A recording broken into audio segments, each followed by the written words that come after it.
Dad Crossing, a podcast about animals and parenting. In today's episode, we will discuss the Thanksgiving event, the awesome Black Friday event hosted by none other than our Discord friend @Chad, our parenting philosophies, and our thoughts and experiences with VR across all platforms. But first, my greatest friend and good co-host, Mr. Sean Abbott. How you doing? I'm really good, thank you. It's freezing in my kitchen this morning.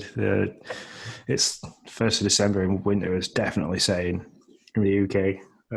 I was wearing a toque, but it was making my ears too warm with the headphones on, so I had to take that off. So if I start turning blue, yeah, you know why. There you go. So what is the temperature over there right now? Like, what's the... You're going to give me something in Celsius, and then I'm going to be totally lost, but that's okay.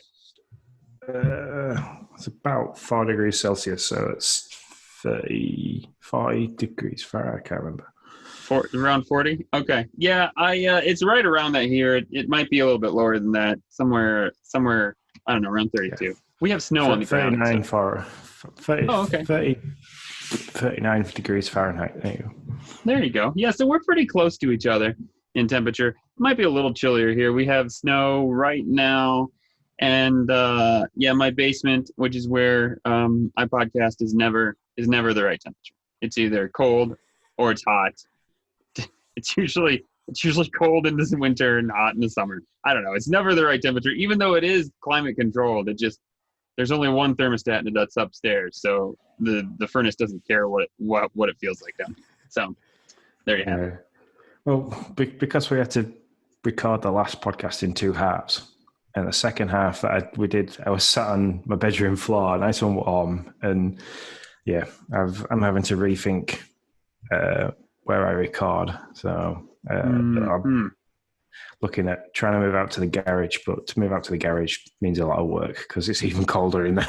I was gonna say, wait, wouldn't that be even colder? Okay, it's to join to the garage to join to the house, so it's not too cold, but there's a lot of work. I need to do something with the garage because with the wife's business, we're slowly running out of... We're all good over here, don't worry.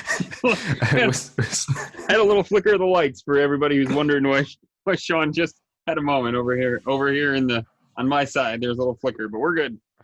Probably we're losing mission control then. yeah, we're all good. Luckily, nobody needs to see me because nobody sees me anyway, so there you go. So over here we're doing pretty good. Just kind of, doing a normal thing. We had our Thanksgiving, which, I mean, in the Animal Crossing world, we all had Thanksgiving, regardless of whether you actually have Thanksgiving in your country or not. There's that. But we had an actual Thanksgiving, which we celebrated with like a third of our family. I have a very small family, so if somebody's like, "Oh, that was irresponsible," that was like just like 6 people, but 7 people. So, and that is very much within our Michigan limits of 10 people, no more than 10 people. So I absolutely hate in this day, like in this year, that you have to justify why you're doing something. Like I know, right? Right? Because that somebody will be like, "Why did you be irresponsible and do it?" And I was like, all right. A third of my family, for some people who listen, is probably like 20 people, but not over here, not in my family. But it was a good day. We had a lot of fun. We Zoomed. No, we didn't. We Facebook messaged with the rest of the family, so that was fun. Got to see everybody else. That was at least a little consolation prize, I guess you say. And food was okay. I cooked a turkey for like the second time in my life, like a full turkey, because we had it at my house, not normally where we have it. I wouldn't say it was fantastic, but it was fairly good. So somewhere around there. I'm no Gordon Ramsay, Sean. So definitely. I'm not a very good cook either. I've mastered poached eggs, got them down to an absolute perfection, but that's about it. If I can't read the instruction on the back of something and cook it that way, I struggle. So that's where Lindsay carries the weight in this house for that. Nice. So moving on to games, what have you been playing lately, Sean? I think I've beaten this one to death. But Doom Eternal, I've been playing that again but I've been doing the DLC. Am I going to pick this up when it comes out on the Switch? Probably not. It's free on the Game Pass, so Yeah. But yeah, I don't want to go through the actual main campaign again. It was so hard. I was holding my breath when you were like, probably. I really had no idea which way you were going to land on that one. No, the DLC is like, it's so hard. I can play it for an hour and get no further in the game. I just end up turning it off, and I'm like, well, no sense of like fulfillment from playing that, because it's just so hard to get through the DLC. The only other thing I've been playing is I've picked up Call of Duty Warzone again. Just the daughter was playing it one evening, and I was like stood watching her for 5 minutes. I was like, why did I stop playing this? This is amazing. And now I started playing it again. I can't stop. So other than obviously Animal Crossing, because we've had the events, and Sure. I'm still trying to build my island. Yeah. What about yourself, Nick? Yeah, well, I am going to make it my mission. I am going to say that I will do this 100%. I am going to download Doom Eternal, and I'm going to play at least some amount before our next podcast. That is my mission. That's what I'm going to do so that I can at least have some coherent conversation with you about either how much I hate it or how much I surprise liked it, or somewhere in between. I got to say, you're either going to absolutely thank me for playing it and be like, oh my God, this is amazing. Or you're going to be like, why? Well, either way, I want to play it. I've said it every time you talk, but this time I'm going to do it for our next podcast. I want to play it just because it's one of those games that, you should probably at least pick up and kill a demon or whatever you do in that game for a couple, just to say you've done it. So for me, I too have not played a whole lot. I haven't had a ton. I've been playing Sakuna of Rice and Ruin since our extra live stream. I started it there. I was pretty down on this game, and it is true. When you start this game, they really tell you nothing about how to plant rice. I think I'm now in my 4th harvest of rice, and I finally got like when you get done harvesting the rice, your goddess character just like gives like a quick glib of what she thinks, and like every other time it was like, well, that was a failure. Like, well, we didn't do any good there. And it was just like, it's always like, I'm trying. Like, how is this not good? But finally, this last one, she was like, hey, I see some improvement here. And I'm like, yes, finally. So you harvest rice in this game, and I've kind of said it, but I've kind of talked about it. It's a 2D platformer in one area, and it's a 3D like farming game, village manager game in your home base. And so you harvest the rice, and the better you harvest the rice, the more power-ups and the stronger your character becomes in the actual fighting part. So they're linked together. So you got to do good in one to do good in the other. And so the game I think the game is meant to start that way, with the rice, to where it's like you start out and you really don't know what you're doing. You're slightly frustrated. You go through your first harvest. It's not that great. And then they slowly you get more farming skills. They teach you more about it, and you start to like understand what you're doing and why you're doing it, and what season it is in the rice harvest, and where the water has to be and what you have to do, and there's fertilizer. But it is really in depth. It is the most in-depth farming game that I've ever played, like way past Harvest Moon or Stardew Valley or anything like that. So you really, well, I don't know if you. I was going to say you really learn about farming rice. You do, as long as what they're teaching you is right. I have no idea, but I've never farmed rice before. But if like what they're teaching you is spot on, then you really do learn a lot about like the levels in the field and for water and all that stuff. So, anyways, I'll shut up about that. I've talked about it before. It seems quite interesting in the fact that, like you say, I've never come across a farming simulator that is that in depth. That sounds like, and I can only imagine that farming in real life is as frustrating as that. Is it going to be that I take this, put it in ground, vegetables, Yeah. and it'd be absolutely perfect. So that kind of trial and error and try again kind of thing, that sounds like real life.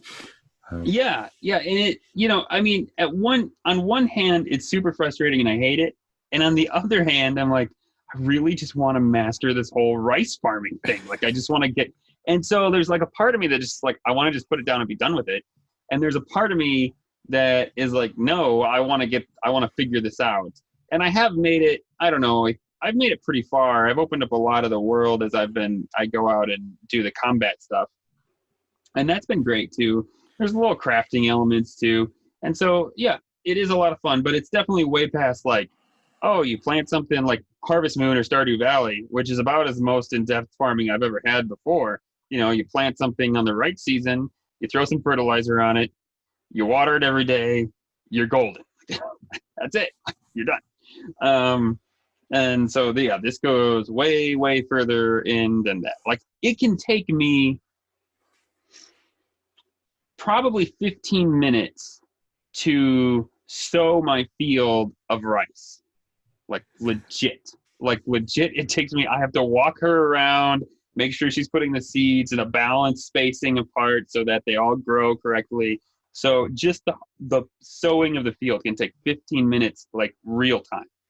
Anyways, so I know it sounds like I hate that game, but I'm actually coming around to it. Sure, it sounds like all I'm doing is complaining about it and I hate it, but I'm actually coming around to it, and I am enjoying it more and more as I play it.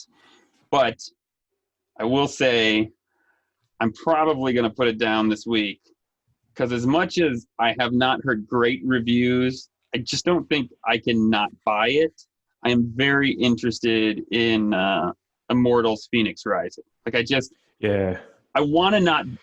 People are like, this game is not that good, and it's barely average, and I don't, it's got some hiccups and everything. And I want to be like, okay, I shouldn't buy it, and I probably shouldn't, but I'm just really drawn to this game. There's no way when it pops on the eShop that I'm not gonna pull the trigger. It's just a fact.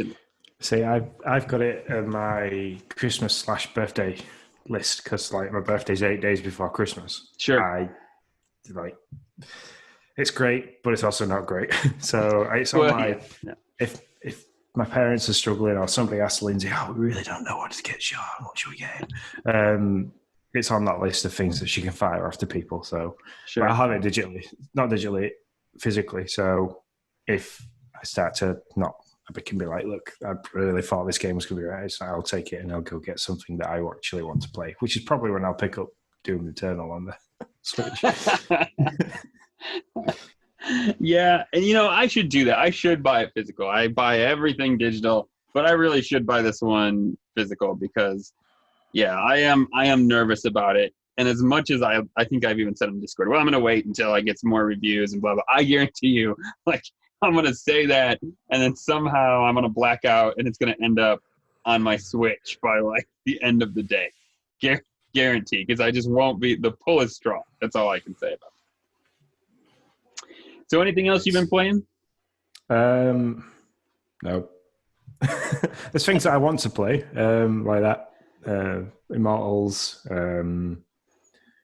What else was it that I've seen? There's a BMX game that's kind of doing the social media round that I think is still only on stream only, but I'm kind of waiting for that to come to console because I'd really like to get my hands on that. But yeah, that's about it. I can't even think if there's anything coming out soon that other than Immortals that I kind of want to play. I confessed this to you before we started, but I just feel like I want to confess it on the podcast. I have not played my Xbox, but maybe for like 20 minutes, my Xbox Series S, but maybe for like 20 minutes in the last like week and a half. I have downloaded Jedi Fallen Order. I don't think that's going to hold me. I know that's probably a sin to many people who think it's an amazing game. And it's not that it's not an amazing game. It's just I kind of get analysis paralysis with Game Pass because I'm like, I'm playing this game, but I'm like, man, there's a lot of other games I'd like to play too. Maybe I don't know. I don't know that my brain is meant for Game Pass, to be honest with you. Yeah. So I've downloaded Fable, and I really want to try that. Fables were a good selection. Fable 2, I think, was my favorite. If you and it's actually like with you liking the RPG turn-based style battle, I think you'll really enjoy it because it's like a really child version of Skyrim in that sense. Nice. So yeah, I've played 1 and I've played 2, but I've never played 3, and I'm gonna try that. I know they debuted the fact that there was another Fable coming out for the Xbox. I don't know if they gave a time frame, but they kind of teased it. And so I'd like to catch up with 3 and be ready for whatever comes out next. So I am excited. Just to add to that list of games that you could play with Game Pass, they've introduced EA Play for free with Game Pass. So you've now got all those EA games. No, don't worry. I look through them and I'm like, oh, I wouldn't mind doing that. The one thing I will never do is download Madden. I know American football is not like the thing for you, but Madden, if I downloaded a Madden game, I'd be gone. Like you do not want to know how much time I've sunk into a Madden game making a franchise. It's ridiculous. So yeah, there are certain games that I know I cannot download because I would sink way too much time into it. I will say this real quick. I was going to buy the Xbox Series X and do the payment system that Microsoft had set up. So for anybody who doesn't know, is it 3 years? I want to say it's 3 years. I thought it was 2. Is it 2? It could be 3. Okay. Yeah, it's a couple of years, a few years, somewhere in there that you are paying for the system, and you are also paying for Game Pass Ultimate. So they break the system up, and then they break Game Pass Ultimate up. And I think if you did the math, you saved some money overall between the Game Pass Ultimate and the system. I did not do that because I didn't want to deal with the monthly payments. So instead, I just got the S because I didn't really want to spend that much money on the X. But I will say this. I would, now being kind of in the Xbox sphere for a while, I would not recommend people doing that if there's any way that they can prevent it. Because this Black Friday, I just got 9 months of Game Pass Ultimate, and I don't remember who put it on Discord, but kudos to them. I'm sorry I don't remember who you were, because I wouldn't have found it if it wasn't for them. I just got 9 months of Game Pass Ultimate for $60, which is 4 months of Game Pass Ultimate normally.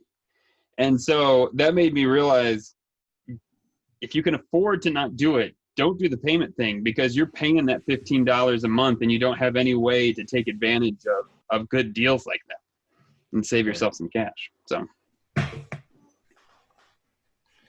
cool. Well, should we chat about the animals in our lives? Let's move over to those animals that we love so dear.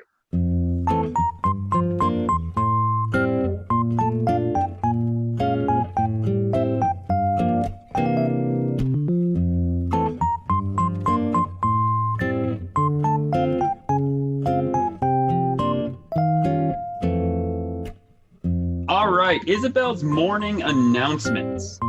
So I will start this off with something very exciting. In our last podcast, we got the update. Well, actually, we had a podcast and then got the update, and then had a mini bonus podcast. And so in that, it gave us the ability to move single users from one island to the other. And I have always felt, when I got my Switch, I had an island by myself, and then my son and my daughter have an island that they share on the Switch Lite. And my son no longer really likes to play, and then I don't really want to get my daughter a Nintendo account yet. So she was kind of alone playing.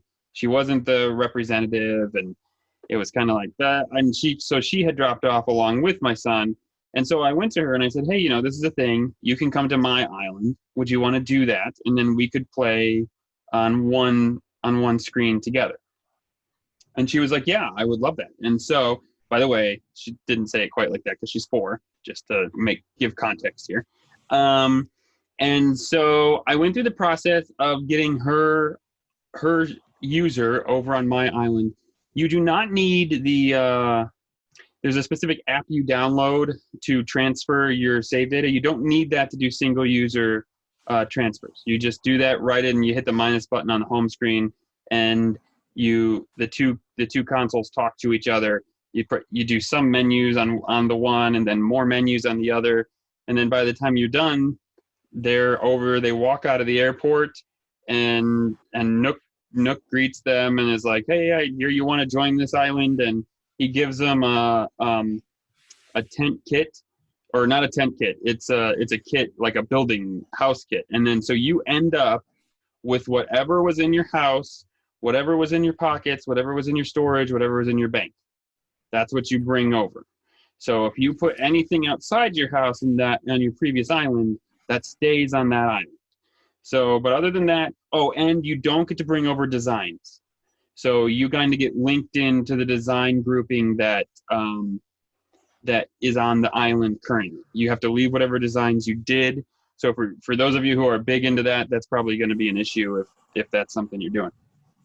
But that said, we got her over, and you don't have to wait a day or anything like that. Like, you put down the house and it just appears. So whatever, and it appears just like it was on your other island. However it looked on that island, it looks on this. And so you can literally just, like, I don't know, it probably only took me 20 minutes, and I probably could have done it quicker if I would have really wanted to. And it comes over and it's great, and it's there. And it was a really simple and easy process. And my daughter loves playing on the follower and the leader thing, and we do pretty good together every once in a while. We have some conversations about rules we had to do. We have a question, and I have good experience now with that, more than I ever did before. But just suffice to say, the user switch moving experience went very well. And so if it's something you want to do, I'd recommend, if it is something you need to do and you've been wanting to do, I recommend you do it, because it worked really well for me. I like the fact that it's not just been one of those system things where, right, there you go. Everything's now on the island. I like the fact that they've kind of put all that where Nook meets them. You get to choose where it goes. Mm-hmm. Yeah, I like that. I didn't think they'd have done something like that, but now it makes sense thinking about it. But yeah. I'm totally with you. Like, if they would have come out with the update and said, you have save transfers, congratulations, I would have been like, great, I've got everything I ever wanted. But, as Nintendo does, they were like, not only do you have that, but you have this. And I'm like, oh, that's something I didn't even really know I wanted, and now I'm glad it's here. So that's what Nintendo's best at. They do it all the time. So I've enjoyed playing and having her on my island. That's been a good time. So, Sean, what did you think about the Thanksgiving event that happened just recently? Of all the events that they've had so far, this one has been my favorite because of the way it was done and the way it was presented. It wasn't timed, but there was a time slot for it, but it didn't feel like that I'd spend a lot of time leading up to this, and then I had to be doing it very quickly to get everything out of it. So, I started it as soon as I could, ran out of time while trying to do it, but then thought to myself, it's open until midnight. I've got loads of time once the kids are asleep to do this slowly and enjoy it and not have to rush. And so, but no, I really enjoyed it, and it wasn't difficult in the fact that not knowing what items you were going to need for the recipes and things like that. It wasn't like a case of, oh crap, I don't know how I can get that. Is that going to be available? But yeah, it was pretty good. I enjoyed it. I enjoyed the villagers' reactions to things as well. And yeah, I agree 100% with everything you said. I was very grateful for the ingredient swapping that the villagers did. I didn't look on an ingredient. I know a couple people dropped like spoiler things if you wanted to look at them about what you would need for this event. And I didn't look at them. And the moment I booted up my Switch and realized that this was going to be kind of in depth, I regretted that, because I was like, well, I don't have a ton of time, and I don't know how long the fam is going to be here. And I was like, oh man, I should have looked and kind of stockpiled what I needed, so I could have done this a little bit quicker. And so I would have been in a real pickle if it wasn't for those villagers that kind of just I kept trading horse mackerel for everything that I needed, and that was super helpful. Yeah, that's how I kind of did. I think I fished for the one barred knife jar, and then it said that I needed the which crab? Can't remember what the crab was that I needed. Yeah. And I was like, I know for a fact that's going to be extremely difficult to swim for, and swimming around is one of the slowest time-consuming things ever in the game. So I started swapping a couple of things, and it was like I finally got it.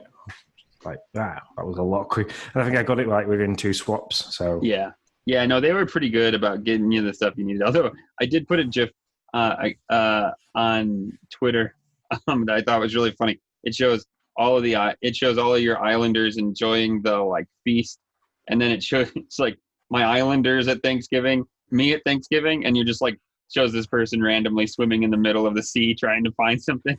And I thought, if you didn't use the villagers, that's very true. Like that was you at Thanksgiving.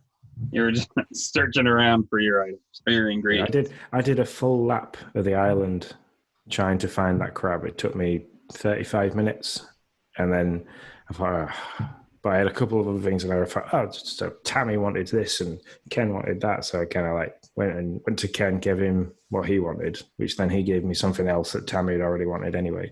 Went to her and she gave me the crab, and I was like, and that was the last thing I needed. So I was quite grateful for that. Yeah, and for the first time ever, I think I appreciated our time difference, because I don't know. I am notoriously bad. I've said it here before about talking to residents Islanders. I just don't. And so if you wouldn't have given I think you posted like FYI, talk to your other villagers. You posted that like right as I woke up. So I was like, oh, okay, I'll keep that in mind.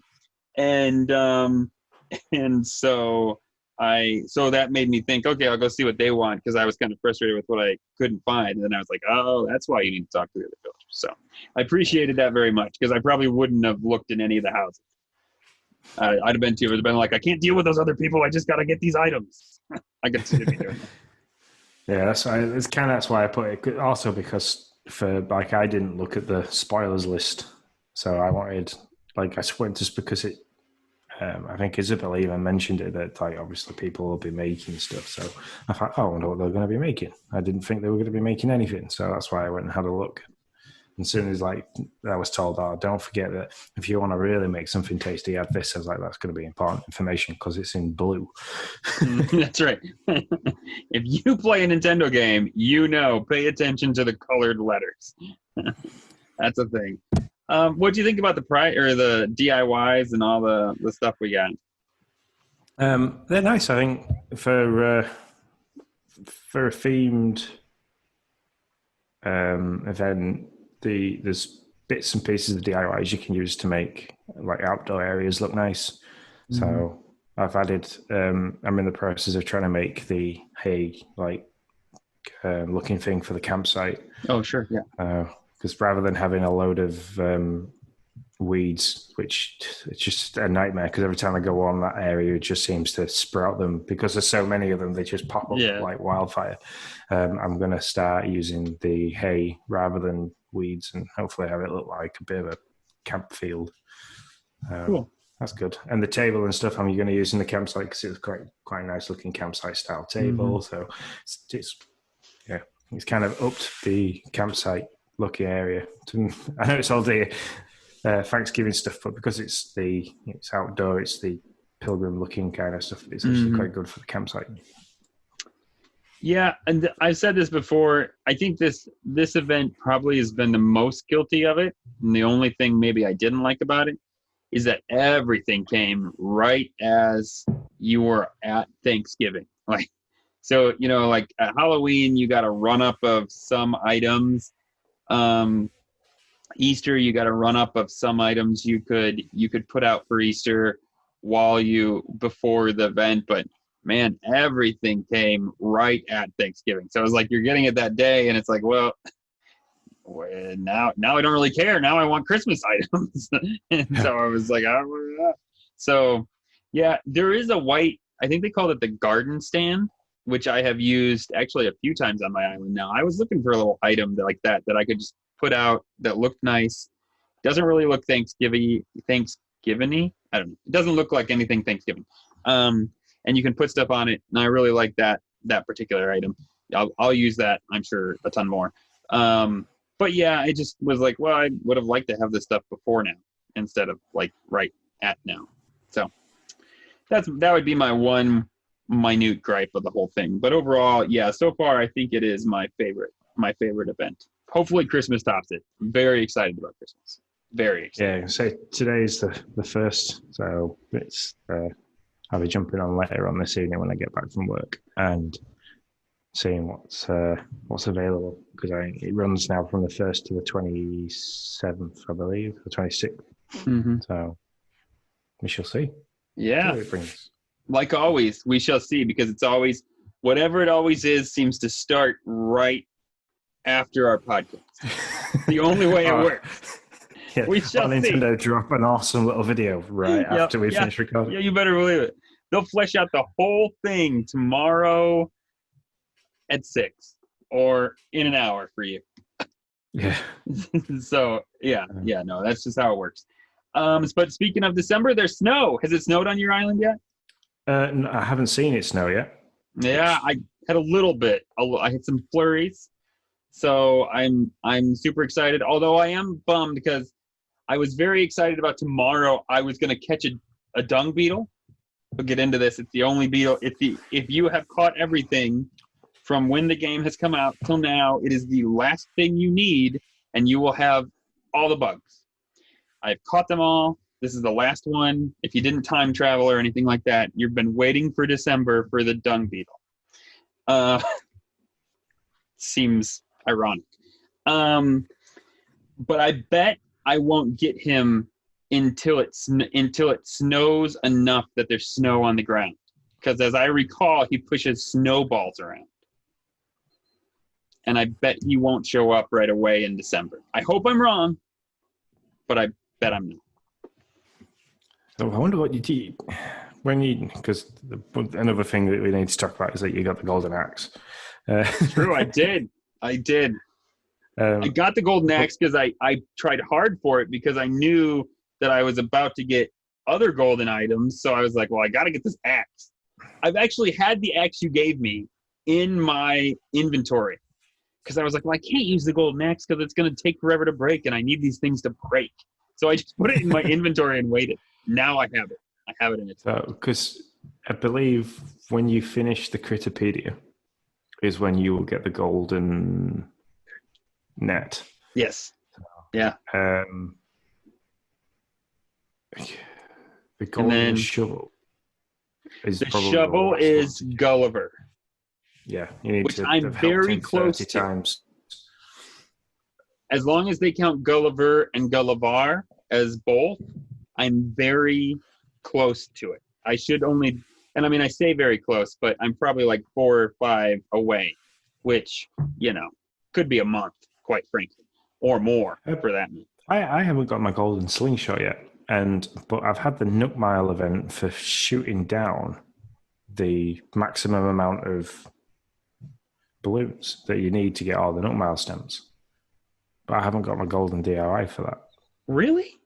Yeah, I believe so. I'm going to have a double check this now, but I've never been usually that once you hit that mark, there's a bit of an animation that says, well, you kind of... No, the slingshot is not an animation. It's in a very golden balloon. Like, I mean, I know there's like the gold balloons that they're more like yellow compared to this one. This one kind of sparkles and it's super golden, and you shoot that one down, and the DIY recipe for the golden slingshot's in that. I haven't had that yet. Yeah, that's where that is, and I'll never forget it because I had no idea how to get the slingshot. I was just shooting down balloons. It was the first one I got, and I saw the balloon, and I thought, wow, that looks extra yellow. Because I'm an idiot. So I shot it down, and I was like, oh my God, my first gold recipe. I was super excited. So yeah, I mean, maybe at the end of the month, I'll have the golden net, the golden fishing rod, and the golden thing that I can't think of, the golden shovel. So there you go. Fingers crossed, then he'll be all gold. Yeah. And now I just need to find some gold to build all this junk. So So there you go. I think That's I the other win. thing, yeah. I've run out of that quite a while ago. So Yeah. I have like 6 nuggets left, I think. Because I had a bunch, but then I wanted to build the King Tut's head or whatever it was. So, yeah. So, there you have it. So, new month, new bugs, new fish. We've obviously kind of been touching on it. Dung Beetle. There's more that have come out. I wanna make sure I get this right because I know people are like, well, actually, there's a lot more than that. It's true. There's a bunch of stuff leaving, and there's more than just the Dung Beetle as a new bug that you can catch. But I want to clarify: the Dung Beetle is the only new bug that we have not been able to catch since the beginning of the game. That's what that means. So in bugs, and this is only in the northern hemisphere. I'm sorry, I didn't look up the southern hemisphere. I love you all, but I just didn't make it there. Please forgive me. And so for fish, it is only really the pond smelt that is brand new. You've never been able to catch before. Now for me, I need to catch the pond smelt, and I need to catch the elusive stringfish because I never caught it in March in those, what do we have, like 10 days basically to catch it before it went away? Yeah, never caught it in March. So I need to catch both of those to fulfill that, my Critterpedia for fish. So yeah, I think what you want then is you need to be online. You need somebody on your island and bait because the chances of you catching, exactly. You know it. No. Tell it. I'm just smiling because I'm happy. Did you catch it? I think I have got the stringfish. I think that's okay. one You of give the me ones all the tips you can give me because I did not catch it. Well, when Lindsay was playing it and we were like really sorting, catching all the bugs and stuff like that, we found that if I was on her island, it increased the chance of catching more fish, like different kinds. So, I'm bringing Noah over here. Yeah, she'd be like chucking the rod in and she'd be just getting like dabs and this, that, and the other, and she's getting really annoyed. And I'm like, oh, and then I said, like, I noticed on her island, so it's raining. Can I come to your island? Because like you catch better fish anyway when it's raining. As soon as I like joined the island, she sent one out and she shot the giant trevally that she was after. Oh yeah, that's when she caught straight away. She was like, and I think I looked it up and they said there's like because there's increased chances of everything if you're somebody else on your island from another island. So yeah, that means I have to just like Noah go to bed. I've done this before. Noah go to bed and I'll just take the switch light and bring him over to my island, and that way I'll get that extra chance. I'm all about that. So I want to talk a little bit about Hey It's Chad's event that he had. Big shout out to him, man. He did an amazing job. Went over there. He had this all day catalog and swap meet event. I picked up golden dishes DIY. That was one that was eluding me on the gold side. So I was really pumped about finding that at the swap meet. Thanks for that, whoever dropped that off. And so yeah, you could just go over there. It was on Black Friday.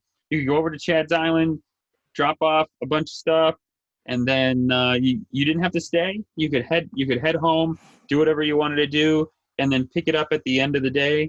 I know I was there. And did you partake in that, Sean? I did, yes. I went and I went through my inventory, and if I had duplicates of stuff that I knew was difficult to come by, I took all that and like literally I emptied everything out of my pockets and filled my inventory with things and took it all and left it there for people to have. I didn't do any of the cataloging stuff because I know we've hosted big catalog parties before, so I kind of.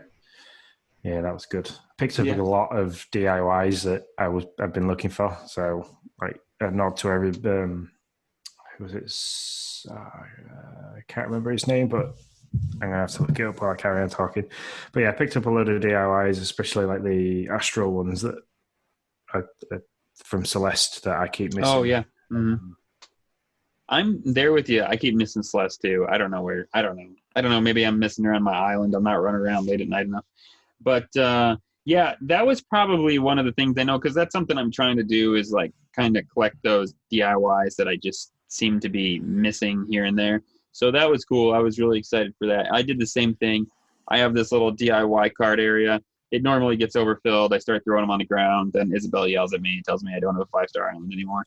So then normally I'll just like invite people over to look through them for a few hours, and whatever's left I just sell. So that's what I did to poor Chad. I took them all and went to his island and filled far too many of his tables up. And then at the end of the day, I was like, listen, I just took my catalog items. You can sell all my DIY cards. Have at it. So thanks, Chad, for getting rid of my DIYs. I can't, but no. I also had a lot of fun running around his island. Did you do any of that? Did you do Yeah, I anything? did.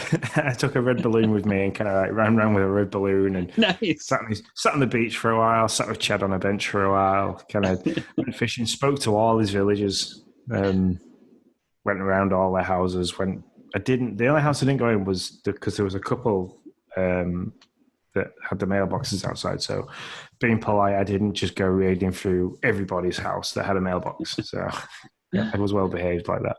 But no, it took a few things away. Like some of his outdoor areas were really nice. So I took a couple of ideas away, took some screenshots of places.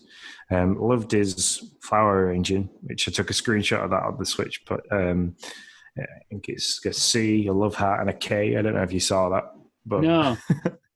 went and sat in his flowers for a little bit and just watched the world go by. But yeah, I think in total I spent 2.5 hours over there just kind of mooching around every now and then, sitting around and taking pictures of Chad on the bench. That's awesome. The one thing I saw, I mean, there are a lot of things that I thought were really cool. The one thing that I will steal from him, because he has a little farm area too, and he has taken the cushion, like the ones I think they're ones you make. He has taken the cushion and customized them to look like a bag of seed. And he's put it on the low garden, the iron low table or whatever it is. Yeah. Yeah. And man, that's the coolest thing in the world. I saw that and I was like, it's just so perfect where it was and how he had done it. And he made a little like plant symbol on it, all in brown, except for the green plant symbol. It's so well done. And I was like, I am going to steal that for sure. So very good work, Jed. Did you pick up any of his clothing designs? No, I didn't even look. Yeah, I went into the Able Sisters. He's done like a Nintendo Dad one. He did a Dad Crossing one. There was a red, like dressed up as the Among Us. It said Red Sus on the back, which I thought was pretty cool. Oh, I do remember seeing that design he posted on Discord, yeah. Yeah, he had them outside on the mannequins. But then inside on the back wall in the Able Sisters, you could pick up his design off the wall while you're on somebody else's island. And he'd done that.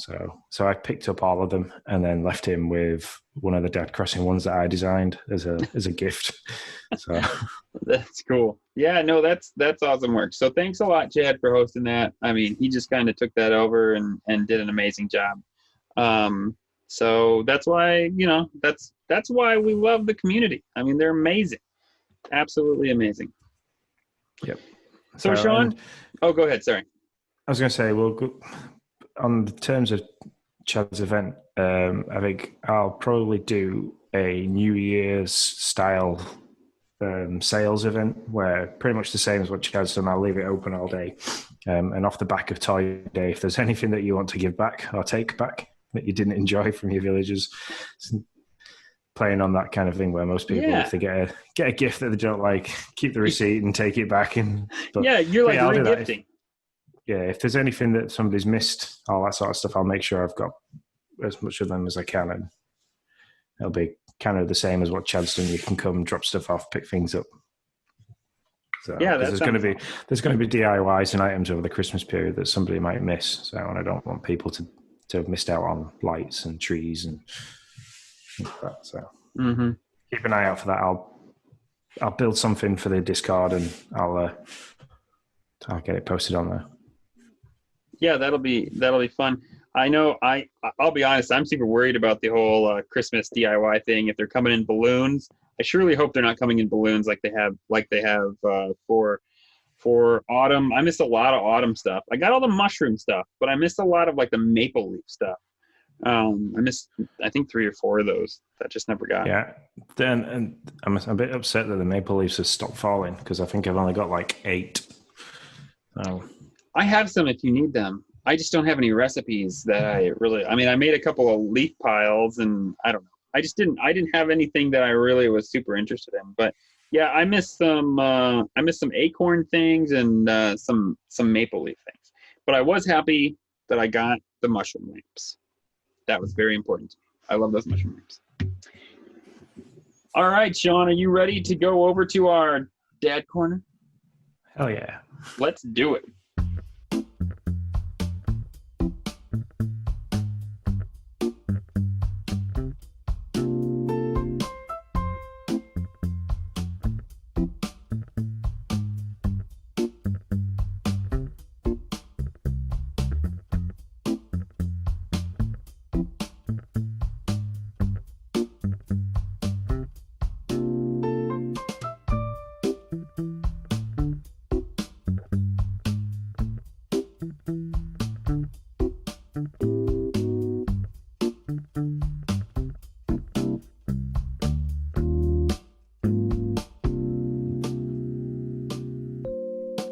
So hey, welcome to Dad Corner. This week we're going to discuss our dad philosophies. It's like things that are our golden rules, the things that kind of like we try to not pass over to us children, but kind of instill in them that respect your elders, that kind of thing. Respect your elders. Always pick up after yourself. The kind of stuff that we don't want to give to them, but we want them to learn for themselves and understand that this is what you need to be a responsible person and a responsible adult later on in life. It's one of the things that I think growing up, my mum kind of instilled in me, because she was literally for the household. She was the household worker bee. So my dad worked shifts. He was a miner and a firefighter, and he was always either asleep or working, and incredibly grumpy because of that. So sure, but and now being 33 and working shifts and have been a firefighter, I can completely understand why he was so grumpy. Because that post that Adam Sandler put is like a quote saying, "I now understand why my dad was always in a bad mood." So yeah. I can definitely understand that. But there's certain aspects of being a father and a parent that I kind of want it to share and wanted to discuss, because I find it's quite an interesting subject. So, but yeah, if I was just to pick any, I just joked about that. I always pick up after yourself, but I'm a big believer in that if you make a mess, that is your mess, it's your responsibility. You need to either be honest about making that mess or sort it out and clean it up after yourself and try and get out of it in your own way. It goes to things like, if you've used a pot, don't just leave it on the side. So if you've made a plate and you've eaten off that plate, don't just leave that plate sat on the side for somebody else to deal with. Wash it, stick it in the dishwasher, do something like that. But even as far as we've had a couple of instances with kids drawing on walls, drawing on items of furniture, and it's kind of rather than tell somebody or they've tried to clean it up, made it worse, then try to hide it. And it's why don't you just come and say something? So the biggest example I can have of that is Jaya, for whatever, she's going to hate me for sharing this when she ever does, if she ever listens to it. She wrote something on the back of the bathroom door. Why she wrote what she wrote, I haven't a clue. But it literally just said, "No entry." And then there was an expletive underneath, which I'm going to repeat. Kids are great, aren't they? Yeah. And it was just it was one of them things that we don't understand at the time what was going through her head when she did it. It was only last year that she did this as well. So it's not like she was young. Yeah. But rather than just trying to, she tried to wipe it off, but because she'd used a biro on a soft MDMF type door, it left the inscribe of it, so she scratched into the wood Oh. which then made it worse because she basically etched the same letters into it, and then she didn't tell anybody. And like I'd gone upstairs to run a bath and like turned around and I was like, "What the hell's that? What's that all over the?" And then like read it and I was like, "What?" So then shouted the kids up, like, "Who's done this?" And Jay was like, "It was me." And I kind of like, I got really cross because I was like, "Why didn't you just come and tell us that you'd drawn on the door?" I could have sorted that. That would have been really easy. But now you've scratched it into the wood. I'm now going to have to fill over. I'm going to have to sand back and paint. And you've now made this a million times worse, which then brings me into my next philosophy as a dad. Is always ask for help. It's no matter what, I'd rather be able to do something for you than do nothing. So like if you're struggling with carrying things, ask for help. If something's happened to you and you don't know how to create a solution for it, come and talk to us. Always ask. So, and Jay is another prime example because obviously Logan's 3 and it's like if he can't get something, he's always asking for help. Yeah. So like Jay's been on the older age of the spectrum that we've got for the 3 kids. And she kind of tries to do everything on herself and keeps things bottled up. So like last week, her and the missus had a big argument. Lindsay was basically just asking her what she wanted. Like, is there anything extra that you want for Christmas? Because Jay's at an age now where she understands that cover your ears, kids, but Santa isn't real. So she kind of understands that she comes from different family members, comes from us, and the wife went in and says, like, look, you've not really given us any go-to for Christmas. It's getting close to Christmas. Is there anything else that you want? And the daughter snapped at Lindsay and she was like, stop, you're stressing me out, leave me alone. And like Lindsay was like, stick that up your own rear end, lady, and walked away, slammed the bedroom door, and she's like, you need to go and have a word with her. And I kind of went to try and talk to Jaya, and she seemed really closed in and quiet. And I was like, right, I'm not going to get anywhere with this, so just give us some time. Anyway, she came in and like a couple of hours later, and she kind of apologized. I'm like, well, what's going on? There must be something that's bothering you. And she's like, I'm just a bit worried about my mocks. I've got my GCSE mocks. And she, like, me and Lindsay just went, why didn't you say something? Why did you not just say to us, look, this is stressing me out. Can I have some advice? Can I have some guidance? And me and Lindsay, they've both been like, because we've been it. I absolutely hate exams, and like the build up to it, I always feel like I'm underprepared, and that's what she's feeling at the moment. So I just said, why don't you ask? And then the third and foremost philosophy for me is lying. I can't abide. I hate it. Yeah, if you have done something wrong or if you've done something stupid, don't just, that wasn't me. That was somebody else. Mm-hmm. Oh, that wasn't me. That's like this is where my middle daughter comes into it. She's a pathological liar. She's awful for because she's between the two homes. She's like at her mum's, and then she comes here. And it's like if she does something wrong at her mum's and her mum's taken something away, and she'll come here, and we haven't discussed that with her mum. She'll come here, and the first thing she asks for is, can I do this? And we're like, yeah, of course you can. And then like we'll get a text half an hour later off her mum, and she's like, she's done this and this at my house, and so I took this away. And the first thing that she usually takes away is the Switch, and it's the first thing that Emily asks for when she comes here is, can I go on your Switch? And then I'll then go upstairs and I'm like, what are you doing? She goes, I'm playing I'm on your Animal Crossing, Dad. I was like, that's absolutely fine, but should you be playing on that? And she'll look at me like, give me the Switch and go sit on your bed and think about why this is wrong. And I can't stand it. No. Yeah, lying is a big one for me too. And actually, my Noah doesn't really struggle with that at all. He will incriminate himself and tell the truth. My daughter, on the other hand, not at all, man. She'll just like she'll lie with a straight face and be totally happy with it. It's actually a bit like unnerving. I'm like, why? Like why and how and usually, and so I don't know. It's something I've always told Noah, and I stuck with Noah, but it apparently didn't stick with Ariel.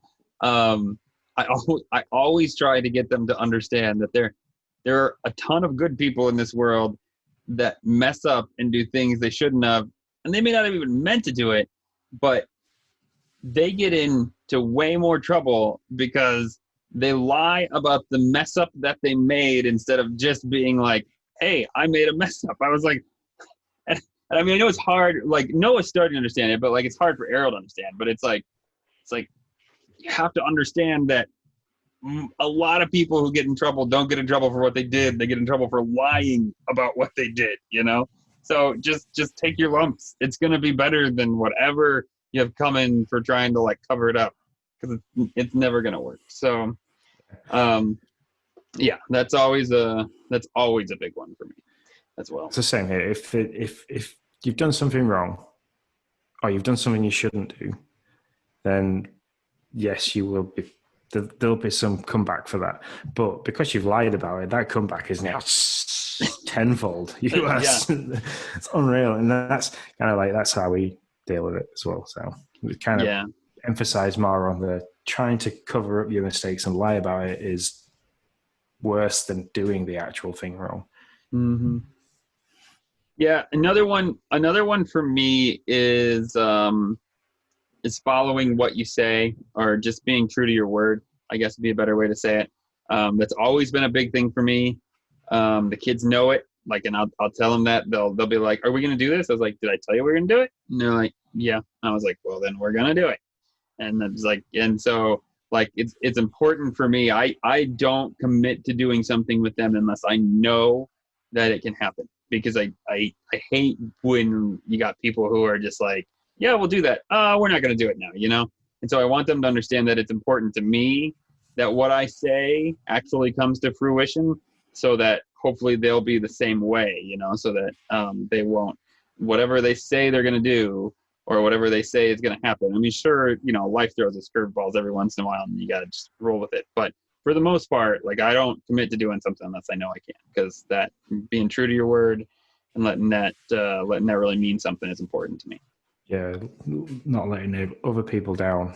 Yeah, with that. So, like, I'm the same with that. I kind of instilled in me from a young age about working hard, and I'm trying to pass that on to Jaya. And so, bless her, she has picked up like a little bit of a job with somebody on the estate who prints canvases. Jaya makes the hanging kits for those canvases. So cool. It's just a little simple job of just to put a couple of picture hooks and a couple of pins in a bag with a bit of paper rolled up, which is a guide for hanging the canvases. And that's all she does. And if she makes up 300, the woman gives Jaya £50. So it's like, nice. Yeah, so it's her first little job. And like, I'll go in there sometimes and I'll be like, what are you doing? And she's kind of just sat watching TikTok on her phone, curled up on her bed. And I'm like, have you not got any things that you can be making up? Like, if you're not actually doing it, she's like, oh yeah, I've got Gem a message, and she says she's starting to run low. So, well, start making them. She's like, she sits there kind of like shoulders drop, and I'm like, look, you've made a commitment, and you've said to Gemma that you'll make sure that she doesn't run out, that she'll always have things, because if she runs out of these, she can't send her orders out, which means that her income stops. So, you know, you crack on, sort of thing. And we help her, because like it comes the guides come in a big roll of paper, and I mean, like, it's a big A1 roll, it's a huge roll of paper, and that's the hardest, most time-consuming part, is cutting out each one. So like Lindsay and Mia will help her do the cutting out part. So all she has to do is roll up one hanging thing, stick it in a bag, a couple of hooks. She can bash out like 50 of these in an evening, sort of thing. So. Sure. Yeah. That's really, yeah. So that's really important to me. Going back to your ask for help, don't make it worse. This is like I'll never forget this. And I don't remember whose shirt it was. This is a me story when I was a kid. I remember I had to be, I don't know, probably like 13, somewhere around there. I borrowed a shirt from somebody, which I never do. Like, I just never do these things. And they were like very particular, like, don't get anything on this shirt. And of course I got something on the shirt. I don't remember what it was, but they were coming to pick it up, or I don't remember the story entirely, but I know it needed to be dry like ASAP, because I was giving it back to them. So I used a hairdryer to dry it, and I put the hairdryer too close to the actual shirt, so that when I lifted the hairdryer up, there was this awesome like half-dollar burn hole through the entire shirt. So Oh like no. what was just like, I think it was like Coke that I had spilled on the like a Coca-Cola that I had spilled on the shirt. So it was just like a little spill all of a sudden became this like, there was no way to fix it. Like I had burned a hole completely through it. And I was like, well, no, all right. So I'm gonna just own that one. But yeah, it's just a personal story for me in that same vein. That's kind of Oh, go what I ahead. want to get. That's kind of what I like to get into them is that incident's a prime example of it's that Coke spill is insignificant compared to the fact you've now burnt a hole in it. So Yeah, that's what I try to get through to Jay. Is that drawing on the door is like easy to fix. It just basically, I'd got some like terps or like white spirit, took the ink out, might have took a yeah. bit of paint off, but then touching the Mhm. paint up was nothing. Because you've now done this and it's done this and you've done that, it's now such a bigger thing and such a bigger job. So, like for you, it's the Coke spill. If you'd have Yeah. just left it and gone, "Oh, spill a bit of Coke on it. I'm really sorry. Like, I'll pay for some dry cleaning." I know at 13 you don't say that, but you'd be like, Yeah, yeah, yeah. No, but you're, yeah, yeah. I'll get my mum to wash it and I'll bring it back to you tomorrow, sort of thing." But because you've then gone, no, I mean, it's just made it worse. So then you've got to turn around and say, I can see you through it and broke it. Yeah, yeah. There's no sewing that. There's no fixing that. It was gone. I remember that much. Yeah, the cleanup of the mess was funny. My wife and I actually, right before I came back down here, we just had a conversation. The kids have these gigantic, I don't even know what they are. It's like a Paw Patrol boat. Do you guys watch Paw Patrol over there? Is that a thing over there? Yeah, Uh, Logan's huge into it at the moment. So yeah. So my daughter has this Paw Patrol boat, and Noah has this Paw Patrol bus, the and Paw Patroller. yeah, and they're rather large, and so they like to like scoot them around the hardwood floor, no big deal. But they always, not always, that's the wrong word, but they often, especially my daughter, leave them out. And so I was just talking to my wife. I was like, we need to just like, if they're not in the room when they go to bed, then they're ours for like a day or two, whatever, to like get this through that they cannot be leaving stuff around. For the most part, our kiddos do a pretty good job of cleaning up. Not really without being told. But if I tell them, hey, you got to clean up the living room, they won't throw a fuss. They'll go out and clean it up and do a pretty good job of it. My son more Yeah, than my daughter, but I see. We took from Logan used to like when Emily was a baby. I didn't because I was working on a hell of a lot. Didn't really go to many of the baby groups. Obviously, didn't get to do that with Jaya because I didn't meet Jaya until she was 8. But with Logan, I made a point of I wanted to go to as many of the classes that he went to, and one of them was like it was called what was it called now? Anyway, it was a dance group type thing, okay. just for getting kids to like for coordination and like it wasn't like ballet and stuff like that. It was basically just somewhere to take them. It was fun. They played music. They had colourful things out, but one of the songs that she used to play was "Tidy Up" by I can't remember the name of the guy, but basically it's just a guitar and he sings "Tidy Up, Clear Away," and kind of like when that song came on, all the toddlers in the room stopped and were like, and then like grabbed the nearest ring and run over to Sam, who was a woman that like, took the thing and she was fantastic with them. And like they put it in the basket and they'd be like, "Yeah, I've tied it up, whoa!" And then they carry on. And it's kind of like, this is amazing. And so like I got the information for about the guy that sang this song, and now we've got like cues with Alexa. I'm not going to say her name properly because she's over there and I don't want to start playing music everywhere. But if I shout it, Alexa, tidy.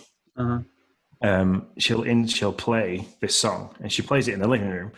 And as soon as like Logan and Emily hear this song, they know it's time to tidy up, and they will. And they'll sing the song, and Logan will run around and he's singing the song, and and like kind of like a musical cue for right, it's Uh-huh. time.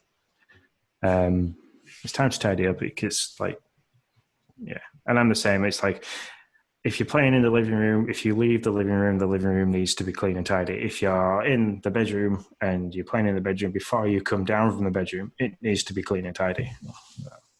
I'm trying to find, because now we have one we have one called like, gosh, I hate to sing on a podcast because Lord knows I suck at singing, but it's like clean up, and I don't remember the song, but man, Clean up, clean up. yeah, it was like, Yep. oh my goodness, my daughter was the same. Like my wife would be like, you need to clean up, and she'd just start to like sing the song like she was like one of the seven dwarfs, just like do do do do, and she did it worked. I mean, it works great. Whoever thought of that idea, it's fantastic. But yeah, it's she'd just sing the song and clean it up.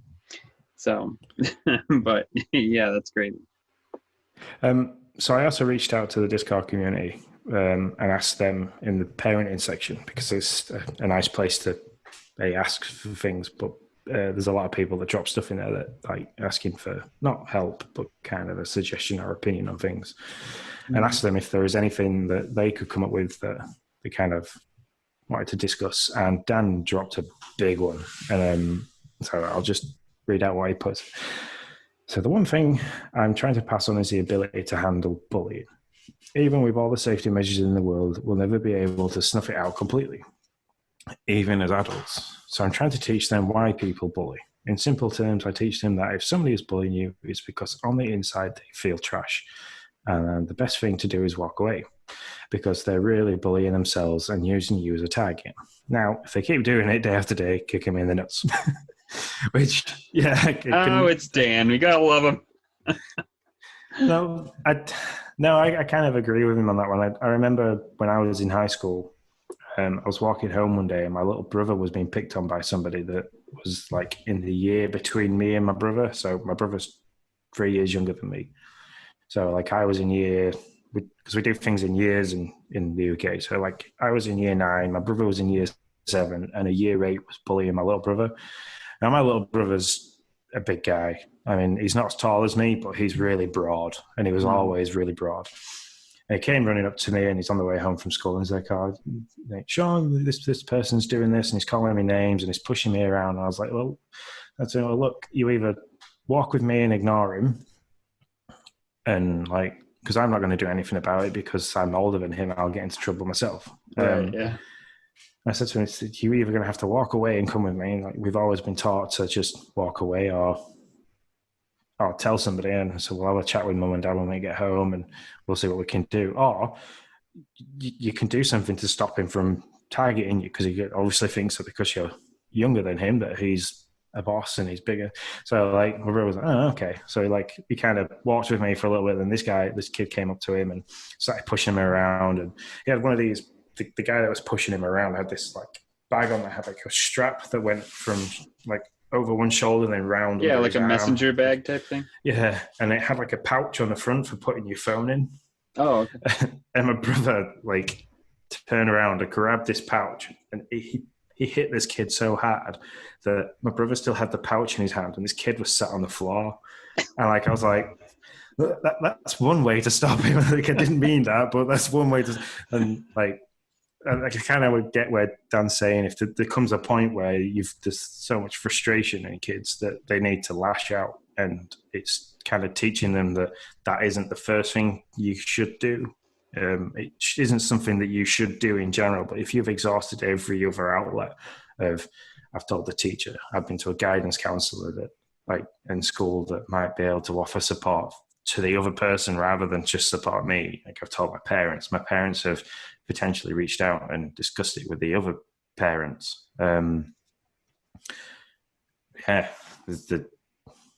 pain's a significant kind of language that everybody understands, but it's always, that should never be the be all and end all. But yeah, I hate bullying. I was bullied a lot as a kid. I was the tallest. I kind of grew hair on my arms and legs quicker than anybody else for some strange reason. I seemed to be one of those early bloomers as a kid, so my voice dropped sooner. I was taller, I was gangly, I was goofy. I didn't like football like everybody else. I liked to skate, and it's like kind of in the UK, if you don't like to play football and you haven't got perfect teeth and perfect hair and a certain height, you kind of get targeted a little bit. And I was one of those kids. So I hate it, and that followed me through right till like early 20s, even like a bit of workplace bullying, which Oh yeah. when I dealt with it throughout high school, going into like an apprenticeship and then having like men basically bullying you, which when I've now gotten older and I've worked with these people, I worked with those people for a long time. I kind of realized that they weren't doing it as a target thing just because they didn't like me. They were doing it because they liked me. That was a hard lesson to learn. That as you get older, you kind of bully each other, not because you hate each other, but because you like each other. It's such a strange concept, but yeah. I mean, girls are awful as well. Girls are the worst for it, and especially with the digital age. Oh There's no yeah, escape. that's just crazy. I dread that when Noah gets older and I have to deal with social media and Facebook or whatever the new thing is when he's of age. Yeah, to be on that stuff is when Jaya first got a phone, she must have been like 10. The school that she was in at the time, one girl had started a group chat with a couple of other girls and one girl in particular, and they were all being awful to her. They were calling her some awful names, and it just wasn't nice at all. But Jaya was in this group, but she was also messaging the girl that started it. Well, she wasn't messaging it. She was like, this other girl that started this group was messaging Jaya to tell Jaya to say this in the group. Now, Jaya was then saying these things that this girl was telling her to say in the group. And like when we found out, we were like, why? Why did you do that? And she's like, I don't know. And it's like, but was it bad? She's like, did it make you feel good to do it? She's like, no, I didn't like doing it. But then why did you carry on doing it? Why didn't you couldn't tell somebody? It's like this girl that's the target, you bully. You know, you're all labelled as a bully because of this. And Jay got quite upset because she knew that word carried some weight to it. And we're like, it's not right. This is awful. yeah. But yeah, it's like Dan says, there's nothing you can do to protect it. If it's going to happen, it's going to happen. It's just and I mean, it's going to happen. I mean, I think at some level, I don't know, maybe there's somebody at the top of the food chain. I've never been there. So maybe there's somebody at the top of the food chain at these schools that doesn't get bullied. But I really don't think there is. I think everybody at some level gets bullied by somebody. So you're going to deal with it. And Dan, I think, is right. I mean, you just got to try to prepare your kiddos for how to deal with it and what to do when it inevitably happens. I was way overweight when I was in high school, and so yeah, I got made fun of quite a bit for that stuff. So, and I was not being overweight into sports whatsoever. So yeah, but I mean, if it's not that, it's going to be something, right? You're going to be gangly, and you're going to, you're going to have a deep voice, or there's always something. I mean, kids will always find something to make fun of you about. Kids are horrible. Yeah, they're horrible monsters. I think as well, Dan hits the nail on the head. Is trying not only teaching them to walk away, but teaching them that there must be something wrong or something bothering that person that makes them lash out. They like, why do they hate the world so much that they need to pick on me and sort of thing, and not to like feel targeted, or that, not to look at yourself and think, oh, right, yeah, they're right. And you do get so many child suicides that loop back to being bullied. And it's like, he's right in trying to show them that it's something wrong with them, not something wrong with you. And and not to perpetuate it, right? I mean, I think that kind of is like, it's like this horrible game of dominoes, right? So like kid A picks on kid B, and kid B now feels like crap, and so kid B picks on kid C, and now kid C, and it's just like this horrible game of just like, it's not really a game, but it's just like this horrible event of just like dominoes. It's the best way I can think to describe it, where one picks on another because they can, because they're like, well, now I feel like crap, so I got to pick on you so that you feel like crap. So that I feel a little bit better about myself because I can pick on somebody and bully somebody around. And so, yeah, I don't know. And then, to be fair, you have like like my wife would be great to have on this conversation. She like every year has to do these bullying lessons, and it's like the moment a kid walked into her office, she's a school counselor, by the way. The moment a kid walks into her office and says bullying, she's like, because then there's like all this paperwork to fill out, and then she's got to have a conversation with them, and then it's like, blah, blah, blah. And so it's just like the word now is just has such connotations, and yeah, I mean, it's tough. I just listen to her and think, wow, I don't think I could deal with that. Like, having to parse out the kids that are just like, you have kids now, the kids are smart and they know that word holds meaning more than it probably did when we were in high school, right? I mean, if I said I was getting bullied, then I don't know, probably would. It didn't mean much. It wasn't gonna make adults jump like it does now. And so kids are smart and they know that. And so now, teachers have to parse out between like, well, are they really bullied, or is it just like a playground fight, or is it what is it? And it's tough. Yeah. I just listen to her deal with it. Is it just banter and you can't take it? That's the other one. Is yeah, it's is it actually you've actually done something truthfully and people are just saying it to you in jest, but because sometimes the truth hurts, you kind of taking that on board. Yeah. But to me, any form of bullying, if you go to somebody and say, "Oh, I feel like I'm being bullied or targeted," then that it should make people jump. It's not nice. Yep. Yeah, it definitely does around here. I can tell you that much. So that's for sure. Well, all right. Are we ready to see what else the community has to say to us? Definitely. On to our bulletin board.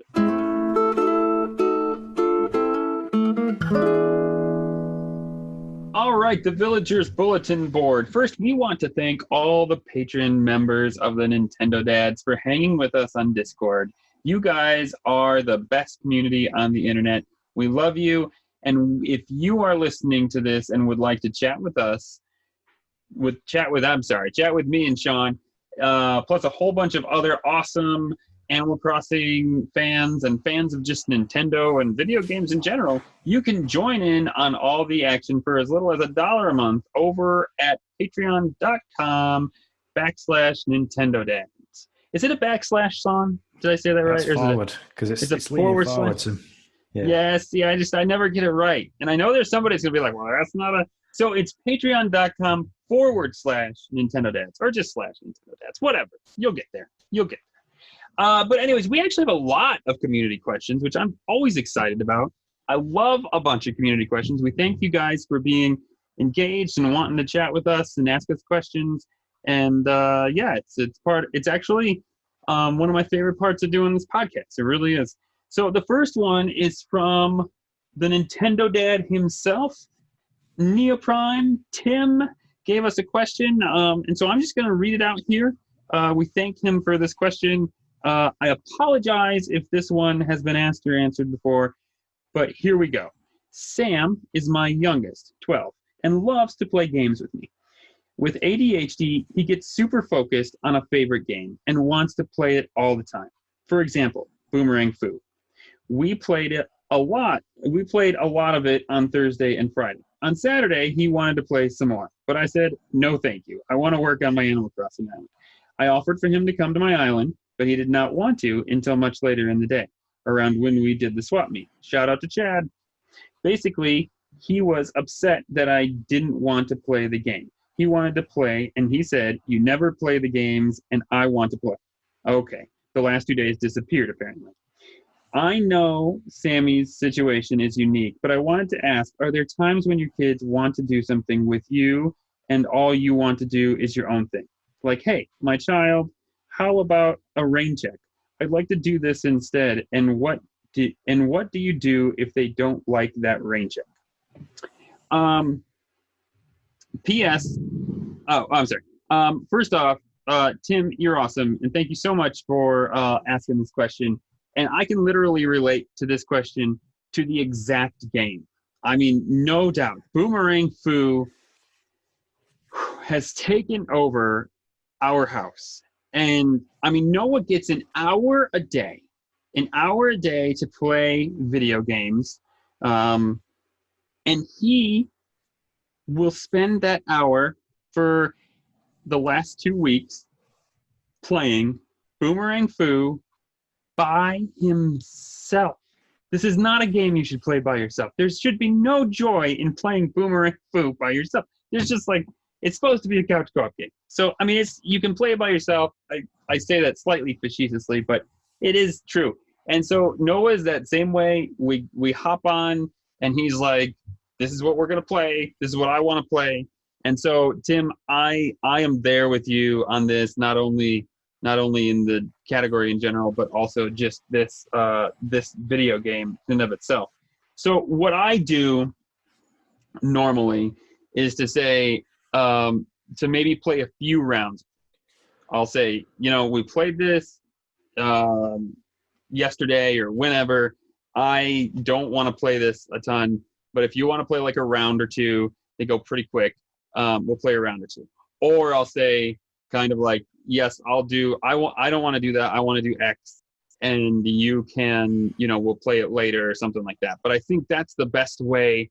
That's the best way that I can think to handle it. I did real quick, before I pass it to you, Sean, I wanted to read, our previous co-host here, Blockport Retro's, response to Tim's question, because there's the ADHD part, which I can't really speak to, but I wanted to read this because I thought this was pretty good. To your question, transitions are hard for any kid, but ADHD just makes them downright unbearable. I have no magic pill, but the relationship you build with your son now will serve him immensely as an adult. Even the feelings of rejection he gets from you are helping him learn how to deal with negative emotions in a safe space. Even when he seems unruly, he's learning from you. I know this from my relationship with my dad, which is strong to this day. I thought that was a really good response to that question, and so I wanted to just read that out. So, have you had this happen, Sean? Not with gaming. Jaya kind of never really asked me to get involved. When I met Jaya, she was 8. She was into Minecraft. She was into Terraria. She had her iPad. I had my iPad. We'd play together sometimes, and then like I'd say to her, like, I'm burnt out with this now. You want to go? You play on your own, and she's like, oh yeah, I'll play on. There was never really that.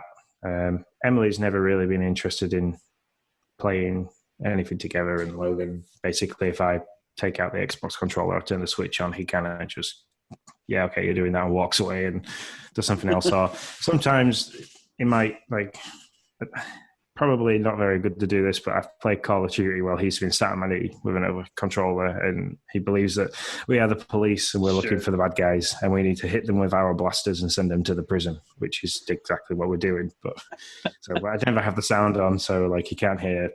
But he just kind of sees me basically running around and hiding in trees most of the time. but no, I don't.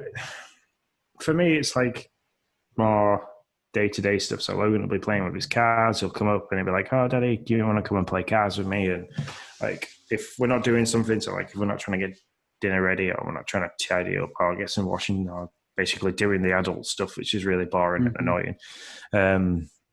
Like I'll quite happily play with him, sort of thing. But then like if it's getting like for an hour after an hour of playing toy cars on the floor with bad knees and like middle age, he's kind of like, I need to move. Mm-hmm. But like I'll say to it, it's at that point when I say to him, like, Daddy needs to go and do this now. And he's like, no, I don't want you to. And that kind of starts the upset. And it's one of those things where you either give in and you carry on playing, and they never learn the no means no, and like we have to do something else. And or you kind of like, for me, I say to him, look, so you're a really big boy, you can play on your own, you've got lots of other toys. Or like I said, why don't you go and find your sister and see if your sister wants to play? Or how about I put something on and you can watch a movie while Daddy finishes tidying up. So I kind of like a distraction technique is what works best with Logan. So, I'll even say to him, why don't you come and help me? So, yeah, well, you come and help Daddy. It'll get done quicker, and we'll go back to playing cards. So, and it kind of like, he'll like maybe help for 2 minutes, realize it's the most boring thing in the world, and go back to playing his cards on his own. So, Yeah. But yeah, distraction tends to work quite well with Logan. So, yeah, with Noah, there's two scenarios, and the one he's fine with, and the other one he just doesn't get. The one is like, I can't play because I have some adulting to do, whether it be work or cleaning the house or a project or something. All right, no problem. Like the one that he just can't wrap his mind around, which is important to realize that like weekends he views as like his time. Like we only get maybe a couple hours to do something that's not like adult related during the weekday. You know, by the time I get home, we have supper, everything else, chores are done, and if you get an hour, we're pretty lucky, right? So Saturday and Sunday is like it's like his time. So his time to be like, he wakes up the moment I'm up, he's like, Dad, what are we doing? You know, he's like, this is our time, what are we doing? And so he has trouble wrapping his mind around the fact that he would want to do something and I would not want to do it, but I yet would not have an adulting task. I would just be like, no, I don't want to do that, and then just hop on the Switch and do my own thing. And it's kind of like he's just flabbergasted by that idea, you know. And I get, so like that's where I can really relate. Like he's like, I want to play Boomerang Fu. And so I've been trying hard to be like, and this is a new kind of thing. He really kind of has always just played whatever I've played, you know, and that's worked out just fine. We'll take turns or whatever. And so I'll just be like, nah, I don't really want to play that. So we've played that yesterday or probably earlier today for all that matter. And so I want to play this. So you can play with me or not. And actually sometimes I'll just be like, you know what? I just want to play Animal Crossing to get this done. So Tim, you're being way nicer than me. There are times where I'm like, you know what? I just want to play Animal Crossing. I got stuff I can't do if you're on my island, so let me do this, and then maybe like in an hour you can hop on my island if you want, or we can play together. And that is that I think you're right. It's just like a thing they have to learn. And Dan's right. There's no better place to learn it than there, where they can, you know, be frustrated and you can work through it. You don't want to learn it at school or wherever else you might possibly have to, where it's not as easy to walk somebody through that process of having to, you don't have the one-to-one element, because teacher has maybe like 5 kids that she needs to also see to at the same time. They're probably going through the same thing. So the fact, learning the idea that this person doesn't want to do what I want to do, but that doesn't mean that we're not friends or that they don't like me or anything like that. That just means that at this point we want to do different things. I think that's a healthy thing to learn early on, because that happens. Yeah, definitely. It falls into the reasoning thing, because like Logan's irrational when he gets like upset about something. There's just no rationale to it. He's just like throwing himself on the floor, crying. I don't want to do this. I can't do that. And it's just like, dude, you're 3 years old. You can, you'll not remember being this upset in like 2 hours time, because you'll remember that you want biscuits. So yeah. All right, so moving on to another question. Did you have something else, Sean? No, that's it. I was going to read Frosticle's question. Oh, go for it. If you have it queued up, you do it. Yeah. So Frosticle shot a question which I think, Nick, you might be able to answer better than me, because you've now got Ariel on your island. Yeah. So this question goes, so originally I had no interest in Animal Crossing and only bought the game for my eldest to help get her through lockdown. She's 8 years old. She's now showed no interest in it or in gaming in general, to be honest, but over the last few weeks she's been getting into Roblox, which is a horrific game. Whatever the hell that is, and has seen me playing Animal Crossing and other games and now wants it. I have 2 concerns. My first, from the AC point of view, that I've spent 300 plus hours on my island, and for me it's perfect and I do not want to trash in it. So what ground rules do you have with your kids on your island, and how are you managing those expectations? And the second part to this question, my kids trash everything. Nothing lasts more than 5 minutes. I really want to share my games with her and enjoy them with her, but I really worry she's going to break my Switch and just lose my games as they're so small. Again, what are your rules for this sort of thing with your kids, and how is, as this is new territory for me? I can answer the second part. The first part, I've got no experience with at all. But like the second part with like Logan would destroy everything. I've got a wired Mario controller for the Switch. I got it when Odyssey came out. It was kind of came with the game. It's no good for playing Odyssey because it's got no gyro, so you can't use it for the hat things. But it's a nice size to play Mario. Logan or like the joysticks you can pull them off, you can pull the D-pad off, you can pull the A, but the amount of times I've lost all the buttons for that is unreal. I don't use it, but I like it because I like Mario, so like I tend to have it on display sometimes, like in one of the cabinets, and like until the wife sees it, she's like, "Why is that in there?" And she puts it back in the gaming drawer that I've got. But yeah. It's one of those things where if at 8 years old, I mean, Emily's 8, and she understands the importance of being gentle with the Switch, and that it's quite delicate because she's got her own. It's one of those things where you kind of, if she wants to play it, she's going to have to play it with you sat there, and because it's an expensive toy, it's one of them things that can be broken, and like, and once you say to her once, like, I know you can be responsible and look after it properly and like not drop it and things like that, then like you can play it while I'm not here. You still have to ask to pick it up, so you know that she's got it, and that like you know, to check on it every now and then, check on her every now and make sure she's okay with it.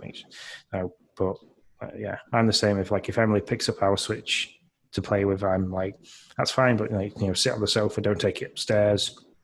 You know, make sure for me, it's make sure your hands are clean. Kids are like disgusting small creatures, and the Switch has a screen and things like that. So it's like, I'm just, you know, look after it. It's not cheap. I can't just replace it. And, you know, this is mine. It's important to me. You know, I wouldn't go and to trash one of your toys that's important to you. And it's kind of like, then it builds on the learning respect for other people's property kind of thing.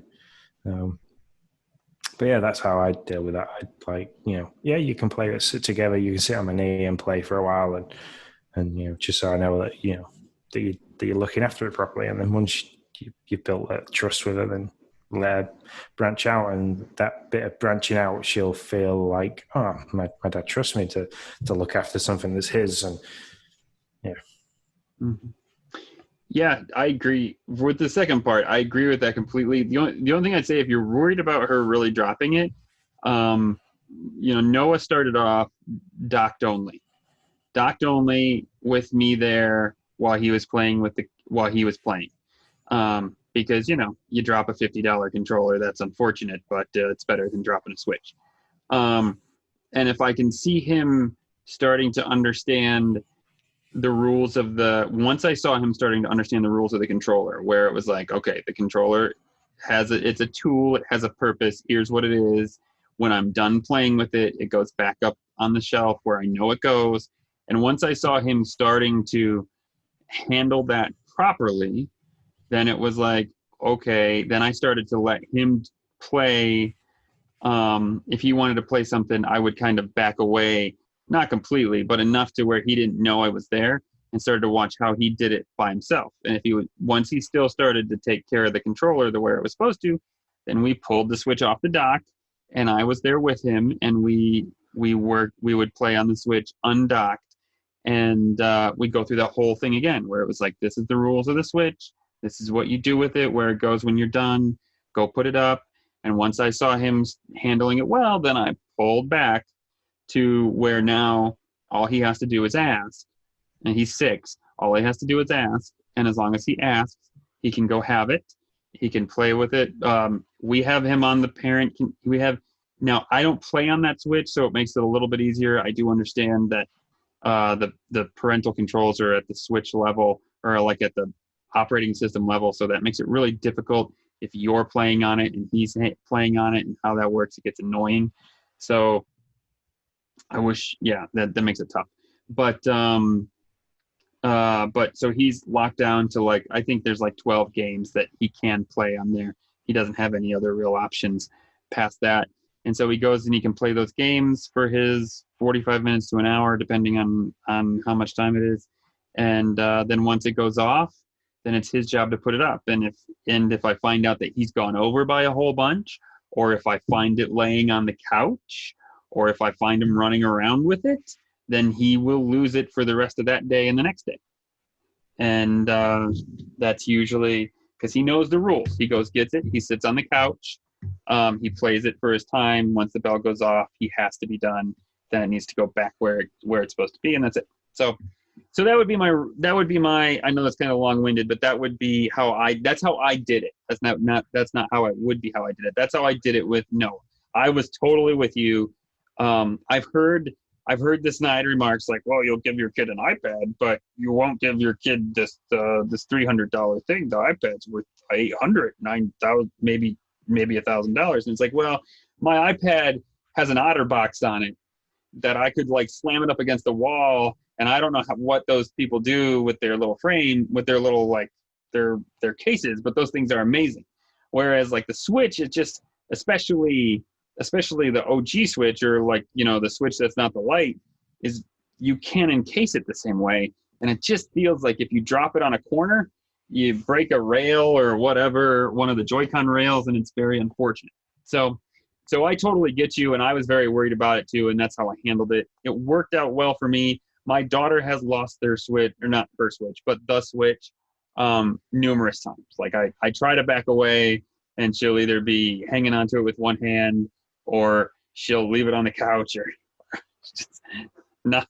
She has issues with it, and so yeah, that's what we do. Now, per island, I'll be honest, I'm new here, right with you. I've only been on this island with her for I don't know, 2 weeks, not even, probably a week and a half, something like that.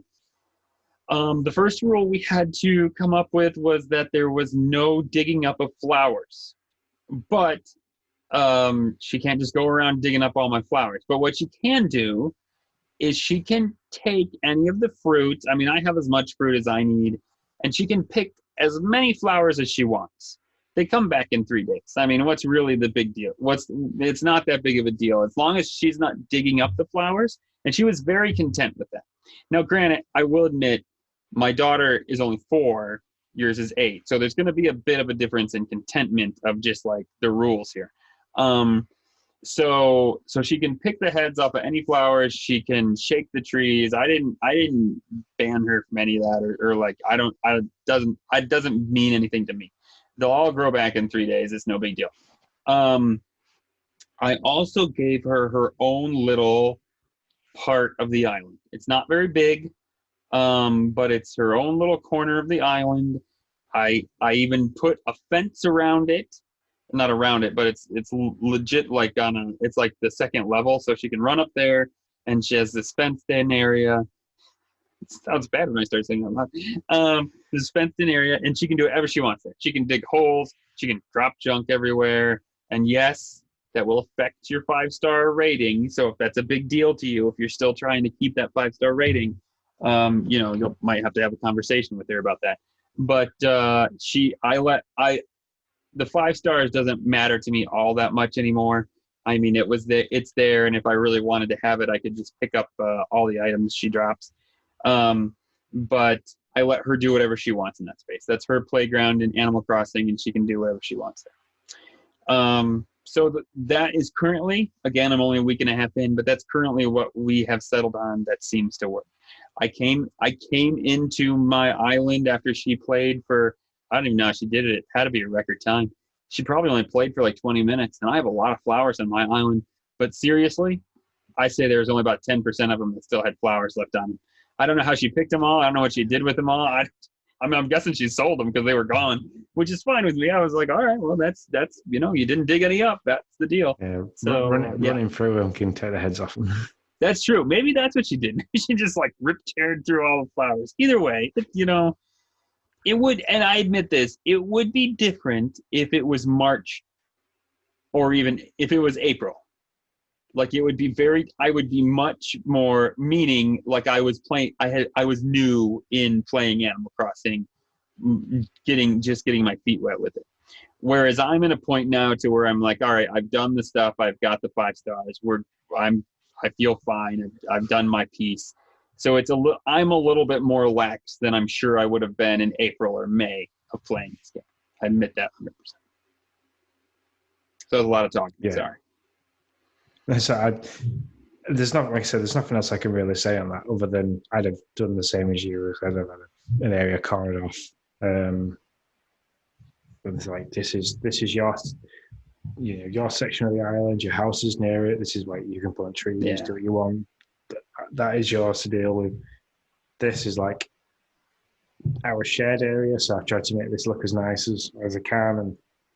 And if you want to add something else into that, we'll have a discussion about it. We'll see how we can do it nice and neat and tidy. And we won't. Your biggest issue, Jason, and it hasn't happened to me yet, but I am nervous.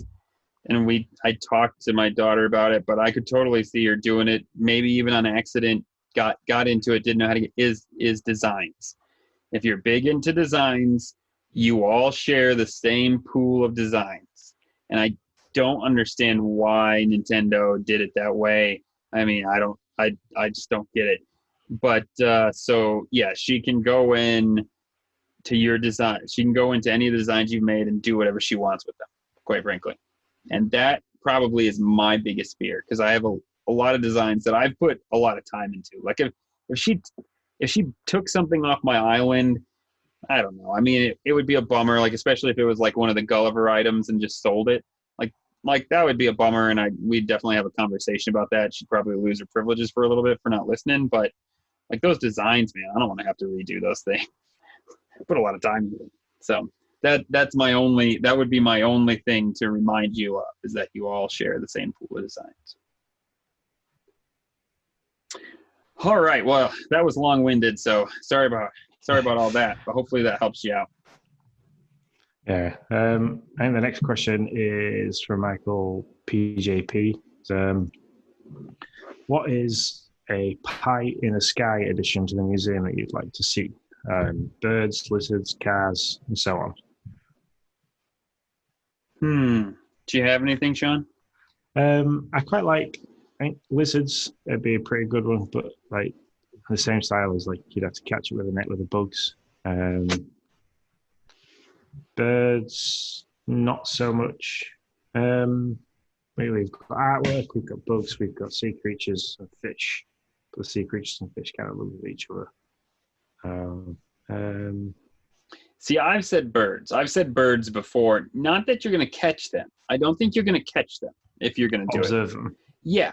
You get a binocular tool.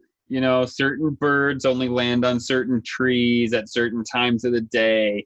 So yeah, you would have to, you'd have to use the little photo app and take a picture of them and then give the picture to Blathers, and he could put it up in the museum, and you could have this little like, what is it? The Audubon or whatever? Is that what the bird observation place is? This little Audubon section in the museum. I think that could be really cool and a lot of fun. I think to do that. The photography aspect in general, I think it would be pretty good if you could like take pictures of different things that you'd need to take pictures of. Yeah. So, like birds being one, villages doing certain things, like a comedy aspect of it, and or just somewhere where you could take a picture rather than having to screenshot something on your Switch, send it to social media, then have to try and get it off. To be able to just have that put up in a museum, so you take a picture of that, then you can display all your favorite pictures in the museum. Yeah, that actually, so like a gallery, you'd have your own gallery. Yeah, that's a really cool idea. I love that. I will say, hot off the presses, have not tried it, so I don't know anything about it. The newest Switch update is allowing... I've seen there's a lot of chatter. Yes, the newest Switch update is apparently allowing you to send pictures directly to your phone. So I could be completely and utterly wrong with that. I have not tried it, but that is what I have read. Screenshots via digital transfer. Oh, wait, I almost read what Tim said, which is a pain in the butt, of course. That's what Tim just said. So maybe that's not as great news as I was hoping it would be. So yeah, I was hoping that I was going to get something better. I was hoping I was going to get better news than that when I went to look that up hot off the presses, but that didn't work. It's not hot off the presses for you, by the way, because this isn't live. But it is for us now, so there you go. Yeah, the Xbox app is a lot better for doing that. That's a solid deal. I love that thing. That thing is great. Yeah. I mean, and it just like ping, and then it says, oh, you have new screenshots on your phone. Love it. That's awesome. Yeah, that's what Switch needs to do with their Switch app. I would use it all the time if they would just throw pictures into the Switch app, and I could just save them right to my camera roll. Oh my gosh, that would be solid stuff right there. Yeah, that's what I say. I say birds and an art gallery. Those would be my favorite additions to the museum. Well, like a photography gallery. We've got photography gallery. Yeah, not art. Yeah, you're right. Yeah, you have your own photography gallery that you can show off. That would be really cool. So, not that I'm just looking at the time. My household is going to wake up any time between now and the next half an hour. So, and the next 5 minutes. Yeah, small people start appearing around me. I do apologize. Dad crossing, man. That's what it's all about. Yeah. We'll speed along here. So Spider Shan, go for it, John. Hey, sorry, you go. Okay. Spider Sean asks a quick question about customizing items. I have two different pinball machine customizations in my catalog from the event on Saturday. I ordered two, but can't customize the second one. This might be a silly question, but can you only customize an item that you have a DIY for? The answer to that question is, no. You can customize some other items, but not all items from the shopping, not all items from Nook Shopping can be customized. Actually, very few, as I remember, can actually be customized. Most DIYs can, but Nook Shopping items, not so much. So anything like a bed that has a cloth material or a chair that has a cloth material, they can be customized, but only the material part. So like the bedspread. Things like that can only change to what you have in your designs. Other than that, it's kind of a collector's edition style thing. So there might be I know there's 4 variants of the arcade machine because I've got all 4. So there might only be 4 variants of the pinball machine, but the only way to get that is somebody else on a different island might have a different one. So if you're wanting to collect them all, the best thing to do is maybe have a quick look on Nookazon, see what different variations there are, and then maybe ask the Discord community, because somebody out there might have a different one to you, and they're probably more than happy to send it across to you, because totally, it's such an awesome community. Yeah, start with the Discord community. I mean, a lot of times they'll have them. Somebody will have them, and yeah, like Sean said, we can get it to you. As always, anyone from our awesome community that would like to join us for an episode, feel free to drop us a message and we'll see how we can work something out. It's great to have other dads on. I believe we've got a guest coming for our next podcast. Yes, we do. I'm having to get up extra early on a day that isn't our usual recording day, which is my birthday, to have this guest on. But I'm more than happy to do that. So it's cool. And we get to sing happy birthday, which is going to happen. If you don't sing happy birthday, I'll be upset. Yep. We're doing that. So it's nice to wrap things out with a gaming topic. And this week, just because I've been doing a little research into it, and I kind of wanted to find out what Nick's done with it. The gaming topic for this one is VR fun and games. So basically what experiences we've had with VR systems across different platforms, and is it something that we invest in or enjoy? So, I don't know what, from the quick discussion we had through Discord Messenger to each other, that you've never really used VR. Yeah, I really haven't. I mean, to be fair, and actually it's kind of funny, I read a whole book. No, I listened to a whole book about Oculus, like legit from the very beginnings of it. I can't think of the CEO's name. The same guy that did the console wars wrote the biography of the Oculus creator and CEO that got ousted. Great book. He does such a good job of making this stuff super interesting. So I read a whole book about it, but no, I've never really used a VR system. I did tell you though, I own like when I was looking at Xbox or PlayStation, I was very interested in PlayStation because I was like, I could get the VR thing, and that would be cool because I've always wanted to try. Yeah. We'll start with the PlayStation, and I had the PS4 VR, and it was great. It was a really nice piece of kit.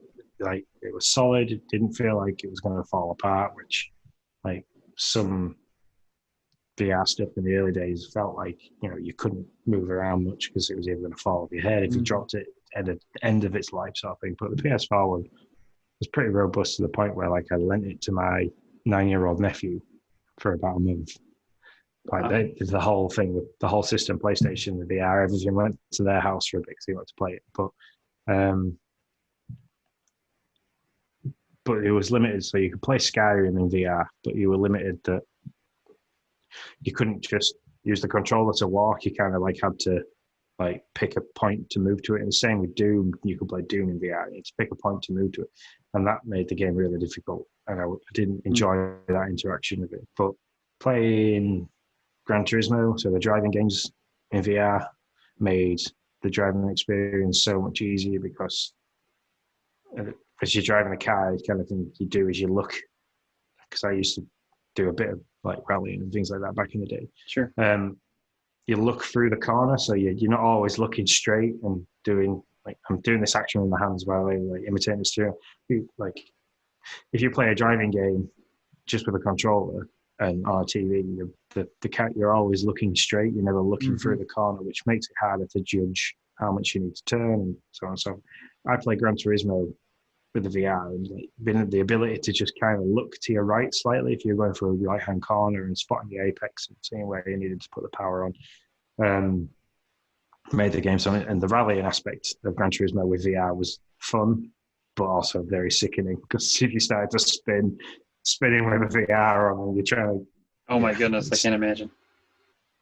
I played Wipeout, played that in VR. That was interesting. But yeah, the PlayStation VR was really good for that aspect. I didn't have the Move ones that came with it, so I didn't get to try that. I wanted to, but I couldn't find any, because I picked it up really late. I couldn't find any that weren't smashed to bits or weren't ridiculously expensive.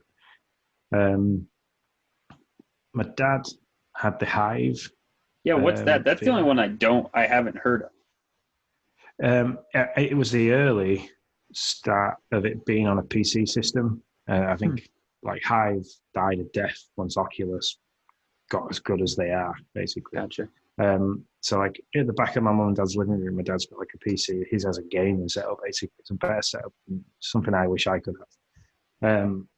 And so like he mounted the sensors, went up in the corners of the living room. It was like a perfect box shape at the back, and like the wire came like across the ceiling and down to the back of the headset. So like basically plug the headset in, you put the headset on with headphones, and there were 4 cameras that were watching you all the time, and this is one where you could actually walk around and move. Oh, that's so cool. That would be amazing. And it was very really PC based. The game Portal, there was basically a mini laboratory which was all themed around capture robotics and labs and stuff like that. And you could like, there's different instruments you could pick up. You had these 2 little cool controllers that were in your hands, and like they became your hands in the game sort of thing. And that was amazing. That was like, that's what I'd want VR to be. If you could have like a treadmill that you could walk on, which would make you walk, that, I could have lived in that world. That was the best one I've ever had time to play, just because it was so interactive, because you had these controllers which became your hands, and like you could pick things up and throw it, and like, there was stuff going on behind you, and you could walk over to a desk and you as long as you knew your boundaries, sort of thing, and you knew Mm-hmm. you weren't going to walk into anything, it was great. Man, that's crazy. I've used the Labo VR. I've Yeah, got I that in the almost pulled the trigger, but I ended up not getting it. yeah. I built it, thought it was great. Didn't like the fact I had to hold it to my head, so Sure. like pulled some snowboarding goggles to pieces and made it so it's strapped to my head the whole time. But still wasn't brilliant. So Sure. Nintendo did well in the interaction that you had to build it, but then Mm. the playing with it, I didn't feel was a great use of the VR. It was great for a bit. The kids loved it. The blasting game where they were having to move around was good, but after playing with the Hive and the PS4, when I was like, no, that's not good. Yeah. Yeah. Well, that's understandable. The Oculus I've not had a chance to use. I'd like to get my hands on one, just because it's a standalone thing. You don't need to be wired to anything, which means you've got a bit more freedom. Mm. So you could go out into if you've got a big yard, you could probably play it in your yard, and that sort of thing. I want to see my neighbor out there with like this thing on, just walking around. That'd be great. I love that. So that's about it. That's my involvement with VR. And there's a little arcade that's set up in like where the snow slope is near me. And they've got like a proper area with the guns and stuff like that, so you can do shoot with VR style stuff. They've got a driving rig with a VR thing set up. So I'd like to try those, but with COVID and stuff, it's a bit like can't really do that right now.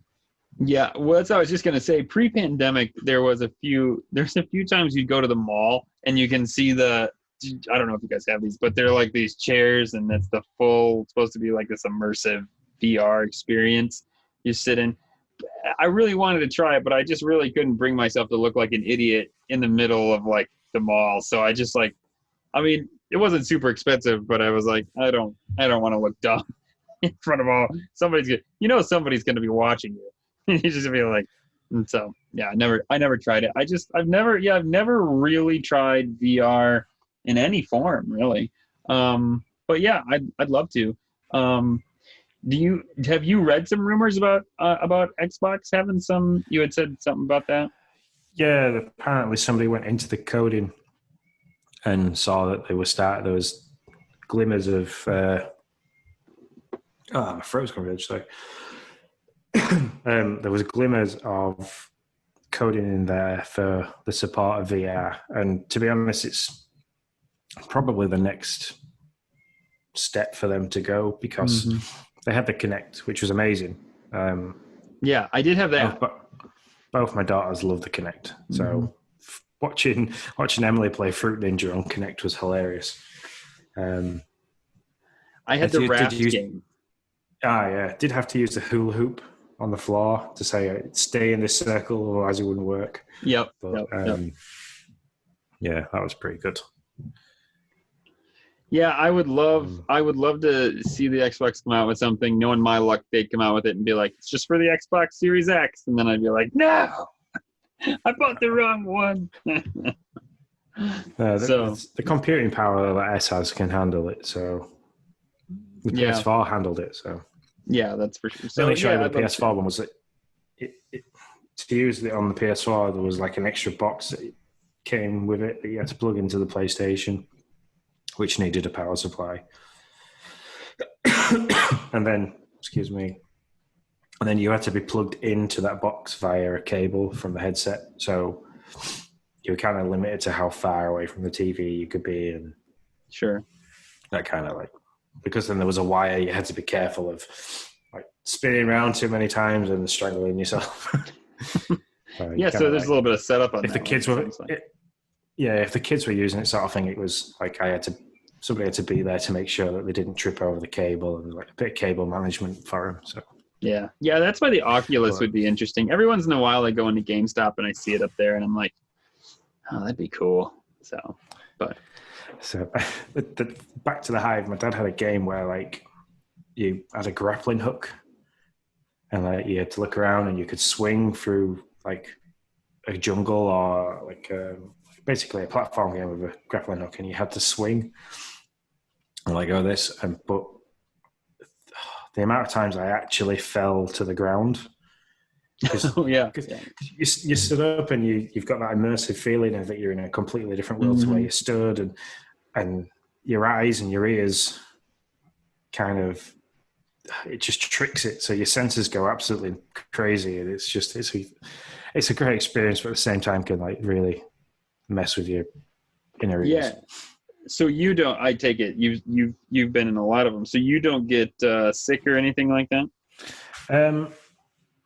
I've only had that motion sickness once, and that was with Wipeout. Wipeout was a hard game to play. It's a hard game to play anyway because it's so fast paced, but once you plug the VR and everything plugged into it, you were sat in the cockpit of the vehicle rather than behind it. And like obviously because it's a hovercraft style floating, the cockpit bounced slightly the whole time that you were in it. And so because that was bouncing, you kept your head still, so the screen was always moving, and then you could look this way and that way, and then you had like the jar and tilt and thrust, and if you were playing a racing full speed, I could only do it for like 10-15 minutes at a time, then I'd just take it off because it was like everything's moving. You're like, wow, I need to hold on to something. I need to look at the ground. I'm sweating a little bit, and it's like, okay. Yeah, I always wondered if it would make me sick or not. Like if I would be one of the people that dealt with that. If you can handle roller coasters, let's say that's about, because you've got the actual G-force of a roller coaster plus everything moving around. If you can handle that, you're fine. It just takes some getting used to, because it is really immersive. It's like, for the fact that playing a game like playing Wipeout in VR, I wasn't physically moving, but because you were concentrating so much and everything was moving around you, you felt so immersed, your heart rate goes up, so you sweat, so you get out of breath. It kind of all linked in together. One day Xbox will come out with it, and I'll give it a try. But yeah, that's I think that's pretty much everything we had in our docket to talk about this week, which always amazes me that we can start our discussion of, we haven't really got to write a lot of things to talk about, and then 2 hours later we're still here talking. We are good at that, that's for sure. But I always love talking about Nintendo, and I always love talking to you about Nintendo. So, and all other things, video games, so, and parenting. So it's awesome, man. It's very cool. So anyway, I will take us out. So, as always, Dad Crossing is part of the Nintendo Family of Podcasts, Nintendo Dad's Family of Podcasts. You can find new Nintendo Dad content wherever podcasts are found. If you have questions or comments, you can reach out to us on Twitter, YouTube, and Instagram. Everything is at @NDadCrossing. We want to give the Nintendo Dads a big shout out, as always, for making this craziness happen and giving us the ability to publish out on their platform.